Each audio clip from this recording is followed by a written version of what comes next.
¿Cómo andan? Bien, espero que les haya ido todos bien en el examen.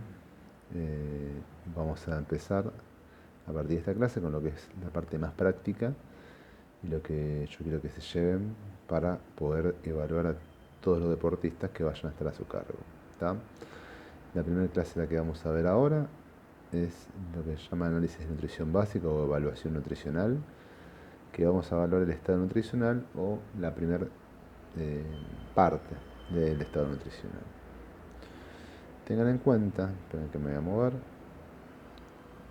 que para hacer un análisis tenemos que tener varios factores, ¿no? Interpretación o información de varios parámetros, que lo podemos llamar el ABCD, ¿no? Antropométricos, que le vamos a destinar una clase especial directamente a todos los factores antropométricos, bioquímicos y clínicos, que vamos a hablar muy poquitito ahora, dietéticos y ingesta, que vamos a tener una clase también para que ustedes la puedan ver entera, y de entrenamiento de actividad física, que es lo que básicamente se encargan ustedes, de prescribir el entrenamiento y la preparación física.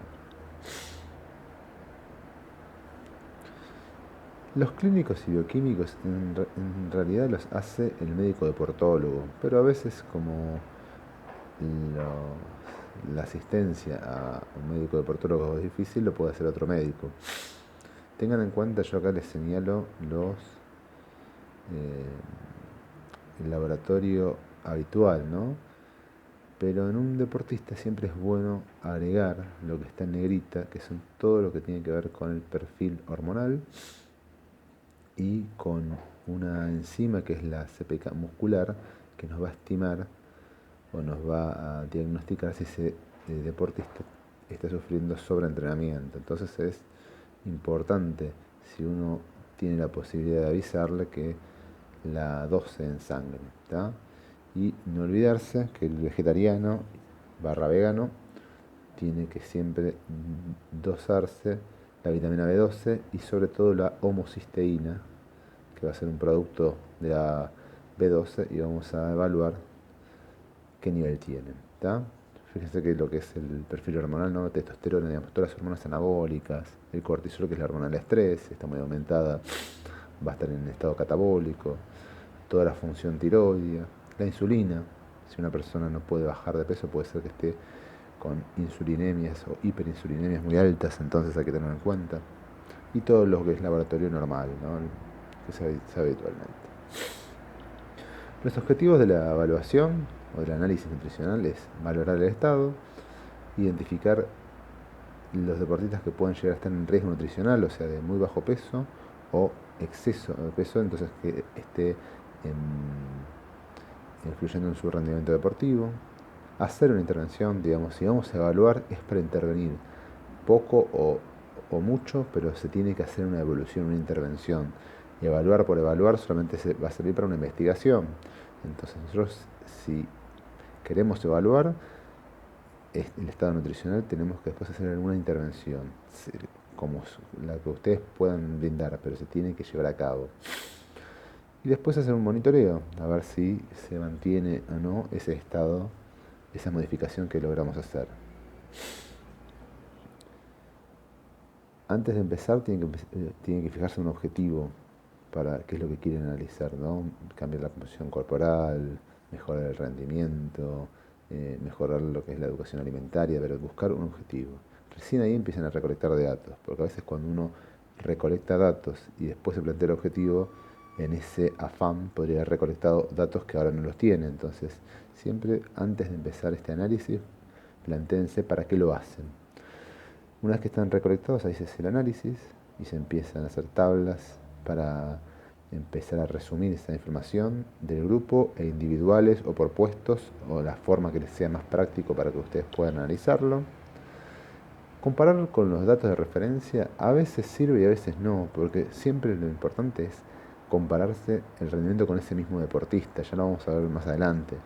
Ahora hay tablas de referencia de todos los deportes prácticamente, y es bueno quizás para poder ver si ese deportista nuestro va a tener un futuro en ese deporte y en ese puesto en el que está teniendo oficio.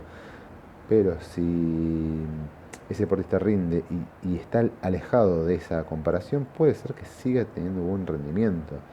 Quizás no tenga proyección, ¿no? Dependiendo no sé, cuando lo vemos en antropometría, que probablemente el puesto de los pivots en el handball, los centrales en vóley o el tenis, van a meritar alturas o tallas muy altas por el tipo de deporte que se está desempeñando. Pero bueno, hay que manejarlo por talla y hay que ver en el momento para que, de cada uno lo que sirve. Luego de eso se hace la intervención, se hace la modificación, ¿no? Cambia de dietas, hablar con el buffet, hablar con los padres, hacer charlas, hacer modificaciones, derivar, depende, todo lo que ustedes puedan llegar a tener a cabo. Y recién ahí evaluar nuevamente a ver si sirvió esa intervención o no. ¿Tá? Vamos a ver el primer escalón, por eso yo les decía que el análisis nuestro, lo que vamos a ver del análisis nutricional es el primer eslabón y se acuerdan del gráfico que habíamos visto y vamos a empezar a ver lo que son las calorías, o más bien lo que se llama el balance energético, ¿no? Y que se define como la ingesta dietética de energía suficiente para mantener ese balance energético en personas sanas, ¿no? Dependiendo de la talla, la edad, el nivel de actividad física. Esa cantidad de energía que nosotros le vamos a brindar puede ser suficiente, que cubra toda su demanda y va a mantener el peso corporal. Puede ser que esté por encima porque necesitamos que aumente, por ejemplo, su masa muscular, o puede ser que esa estimación la hagamos por debajo para que disminuya su masa corporal, ¿no? Su peso corporal a expensas de su masa adiposa. Eso lo vamos a decir dependiendo de la evaluación, que la vamos a ver más adelante, a partir de medidas antropométricas y acá en principio de una forma que les voy a mostrar. ¿Qué es lo que nosotros le vamos a dar cuando estimamos el valor calórico? Energía. Y la energía la vamos a estimar a partir de lo que llaman las kilocalorías. ¿Tá? Esa es la unidad que nosotros vamos a utilizar. Esa energía, o es lo que se llama el gasto energético total, es lo que va a cubrir toda la energía durante el día, durante un día de su vida. Y está compuesto por el gasto energético basal o en reposo, que es la energía necesaria para que esa persona pueda sobrevivir, digamos, pueda brindar energía para sus funciones vitales, si estuviese postrado en una cama, y tiene energía suficiente para poder vivir. Cuando esa persona recibe menos de eso, va a tener que empezar a movilizar sus reservas internas, pero cuando uno está por debajo del gasto energético basal, empieza a tener repercusiones porque se empieza a arreglar con cada vez menos energía. Por eso no se utilizan dietas por debajo, ¿no? Como se utilizaban anteriormente, de 600, de 800 kilocalorías. Estimando el gasto energético basal es el límite en el que nosotros vamos a utilizar la energía que nosotros le vamos a dar. A esto hay que sumarle lo que se llama el efecto térmico de los alimentos. Cuando uno consume, pone energía en disposición para poder digerirlos. Las proteínas son las que necesitaban mayor cantidad de energía, después las grasas y como último los hidratos de carbono. Nosotros a partir de estos alimentos vamos a brindar energía para poder, ¿no?, digerirlos, absorberlos, que en general les voy a mostrar que en verdad están incluidos dentro del gasto energético basal. Y después lo que es el efecto térmico de la actividad física o el nivel de actividad física, que puede incluir la actividad física deportiva y la actividad física no deportiva, que también es importante sumarla, que también la vamos a estimar la vamos a calcular a partir de un factor de nivel de actividad física. Vamos a ver. Nosotros podemos, esperen que ahora me voy a mover de vuelta, ahí está.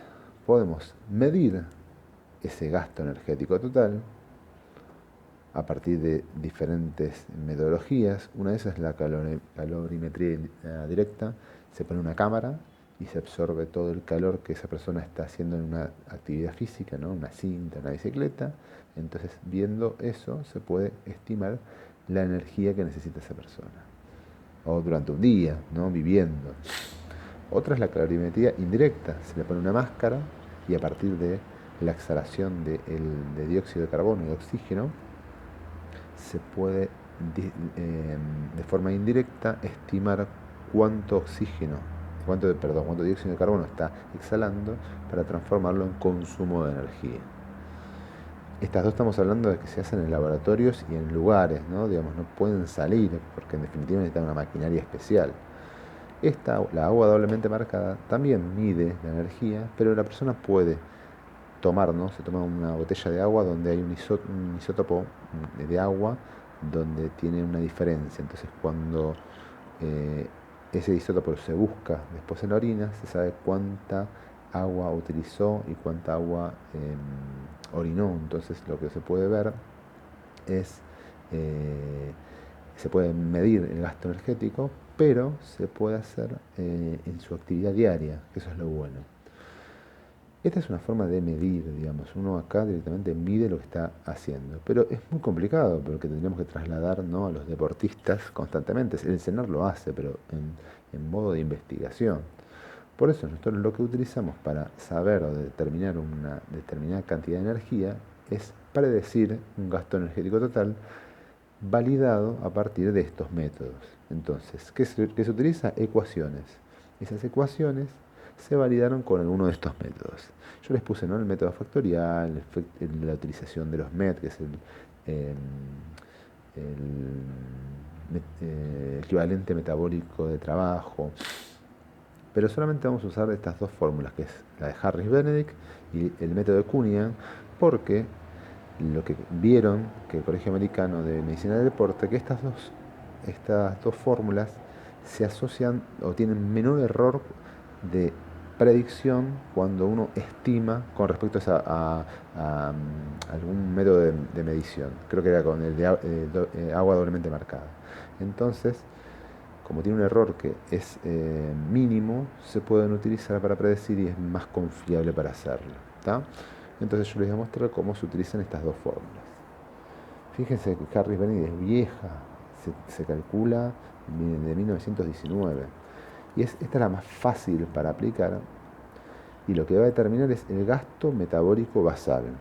¿Se acuerdan que el gasto energético total estaba incluido el gasto energético basal, más la termogénesis inducida por los alimentos, más la actividad física? Esto lo que va a calcular es el gasto energético basal, esa energía necesaria para que esa persona pueda vivir.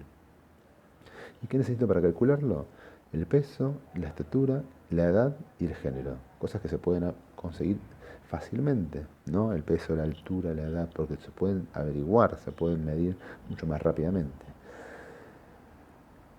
Con eso vamos a calcular el gasto energético basal y lo que vamos a hacer es que la actividad física, que es el nivel de actividad física, va a ser un factor. Lo que nos dé ese gasto energético basal lo vamos a multiplicar por ese factor que tiene en el cuadro, dependiendo del nivel de actividad física que tenga. Ahora más adelante se los voy a mostrar. Igual después vamos a hacer un ejemplo, vamos a hacer un video con el ejemplo. Pero vamos a tomar, por ejemplo, ¿no?, que esa persona, si no hace ninguna actividad o hace menos de 2 por semana, lo vamos a tomar como sedentario. Si hace entre 3 y 4, dependiendo qué tipo de actividad, va a ser liviana, si hace moderada. Esto lo vamos a utilizar a modo didáctico porque piensen que esta estimación, ¿no?, de nivel de actividad física está hecho en actividades continuas, ¿no?, en running, en ciclismo. Entonces nosotros, como vamos a calcular los deportes que son intermitentes, ¿no?, como el vóley, el handball y el tenis, no tiene una aplicación tan directa. Lo vamos a tomar, lo vamos a poderlo, pero en general más adelante les voy a mostrar que estas fórmulas las comparamos con lo que es la ingesta dietética, lo que come la persona. Y a partir de ahí decidimos cuál es, si es la real o si es la teórica. ¿Tá? Pero bueno, después en el ejemplo lo vamos a ver más. Fíjense que cuando ustedes vayan a hacer la fórmula tienen que ver si tienen una deportista mujer o un deportista hombre. Van a ir a cualquiera de las dos fórmulas y completan la ecuación, ¿no? Y reemplazan el peso en kilos, la talla en centímetros y la edad en años. Y les va a dar un valor. Este valor lo van a multiplicar por el nivel de actividad física, que lo vamos a ver un poquito más adelante. ¿Está? Eso, el gasto basal por el nivel de actividad física, les va a dar el gasto energético total, que es lo que necesita esa persona para cubrir la energía de su vida diaria, incluyendo el gasto basal y la actividad física deportiva y no deportiva, ¿no? La termogénesis, fíjense, ¿no? La ETA, que es la termogénesis inducida por los alimentos, la vamos a incluir dentro del gasto basal, así que eh, no la vamos a tener que calcular. Y la otra ecuación es la ecuación de Cunningham, que esta es un poco más complicada. También van a calcular el gasto energético. Esperen que me muevo, si pueden verlo. Ahí está. También van a calcular el gasto energético basal. Pero acá no necesitan ni peso, ni talla, ni sexo. Lo que sí necesitan es la cantidad en kilos de masa libre de grasa. Nosotros tenemos un peso, ¿no? Ese peso tenemos en lo que es el fraccionamiento antropométrico de 5 componentes, tenemos la masa adiposa, que es la grasa, la masa muscular, la masa ósea, la masa de la piel y la masa residual, que son las vísceras. La masa libre de grasa son esas 4 últimas que yo les mencioné. Entonces, cuando nosotros hacemos una antropometría, que podemos llegar a tener el dato de porcentaje de masa adiposa o de masa grasa, lo que hacemos es descontarle al peso total ese porcentaje de masa adiposa y nos va a quedar el total de la masa libre de grasa. Entonces fíjense que la ecuación de Cunningham es más simple de calcularlo, el número, porque fíjense que es 500 más 22 por masa libre de grasa, pero tenemos el impedimento que no siempre tenemos la masa libre de grasa disponible, porque necesitamos un dato más, porque el peso lo conseguimos con una balanza, la talla también lo conseguimos con 1 centímetro, pero la masa libre de grasa necesitamos hacer una antropometría completa o tener una balanza, que lo vamos a ver un poco más adelante cuando veamos antropometría, que nos dé bioimpedancia, ¿no? Y nos permita tener este dato adicional. ¿Pero por qué está bueno saber esto? Porque cuando nosotros calculamos la energía a partir de la masa libre de grasa, piensen que la masa ósea es bastante constante, porque uno no crece, un adulto no crece. La masa de la piel también se calcula solamente para corregir el pliegue, lo vamos a ver más adelante. Y las vísceras también son bastante constantes, porque no se agrandan de tamaño, a menos que uno tenga una patología, suelen tener el mismo tamaño y volumen. O sea que cuando la masa libre de grasa aumenta o disminuye, es en función de si aumenta la masa muscular o no. Entonces, cuando nosotros calculamos la energía a partir de la masa libre de grasa, lo que estamos diciendo es que estamos calculando más a si esa persona es más musculosa o es más magra, digamos, o tiene menos masa muscular. Y es fundamental, porque van a ver que mientras más masa muscular tenga, más energía va a consumir esa persona, porque tiene más masa activa. Después en un ejemplo lo vamos a ver. El gasto energético basal se calcula de esa siguiente fórmula, y se multiplica con el nivel de actividad física que ustedes vimos anteriormente, ¿no? Que es de la OMS, igual que antes. ¿Cómo sabemos cuánto es la actividad física? Vamos a calcular que un estímulo, esto vamos a tomarlo a partir del cuadro de hidratos de carbono, pero vamos a considerar que un estímulo es más o menos 1 hora y media de actividad física. Vení, ¿querés que vení acá?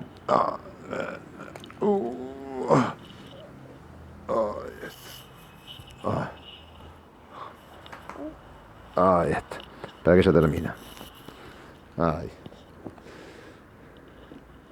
Un estímulo es más o menos 1 hora y media de actividad física. Entonces vamos a considerar que sedentario va a ser aquella persona que no haga actividad física o que tenga menos de 2 estímulos, menos de 3 horas de actividad física por semana. Vamos a considerar entre liviano, ¿no? Entre 3 a 5 horas, o que tenga 3 estímulos, que puede ser 4 horas y media, dependiendo del deporte. Por eso yo le digo, esto es más didáctico. Nosotros no lo tomamos tan lineal, pero para que ustedes puedan calcularlo más fácilmente, y puedan calcular la actividad física y encajarlo en alguna de estas clasificaciones, ¿no?